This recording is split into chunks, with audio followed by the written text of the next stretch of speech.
మీరు చూడండి, ఒక సినిమా యాక్టర్ కోసం అబ్బాయి ఒక కుటుంబం వెళ్ళి తన దారుణంగా చనిపోతే ఆ పరిస్థితి చూస్తుంటున్న అబ్బాయి ఒక సినిమా కోసం తన భార్యను కోల్పోయింది అబ్బాయి. అసలు యాక్చువల్లీ ఎంత బాధకరమో అసలు. యాక్చువల్లీ ఆ బాబుకు ఏం లేదు, ఆడికో పిక్చర్ అంటే అల్లు అర్జున్ అంటే అసలు యాక్చువల్లీ ఆడు చిన్నప్పటి నుంచి పిక్చర్ అని చెప్పి తండ్రి చెప్తున్నాడు అబ్బాయి. ఆ మాట ఏమనిపించిందనంటే, ఎక్కడ ప్రభా నా దేశం అసలు. యాక్చువల్లీ ఆమెను తొక్కి చంపేసి తెలుసా, పోలీసులు కొట్టి చంపలేమని అందరికీ పుష్ప పుష్ప పుష్ప. మీ అందరికీ తెలుసా డైలాగ్ గురించి? తగ్గేదే లేదంటాడు ఆయన. తగ్గేదే లేదు అనే డైలాగ్ కరెక్ట్గా నిదర్శనం ఎవరు తెలుసా? అదిగో ఆయన.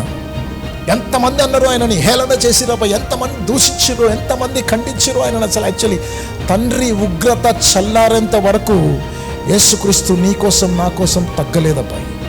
This is a loving god అబ్బాయి. ఆ ప్రేమ విషయంలో నీకు చూపించేంత ప్రేమ ఈ భూలోకంలో ఎవ్వరు కూడా చూపించలేరు. ఎక్కడ కూడా కాంప్రమైజ్ కాకుండా నిన్ను ప్రేమించిన దేవుడు యేసుక్రీస్తు మాత్రమే ప్రియులారా.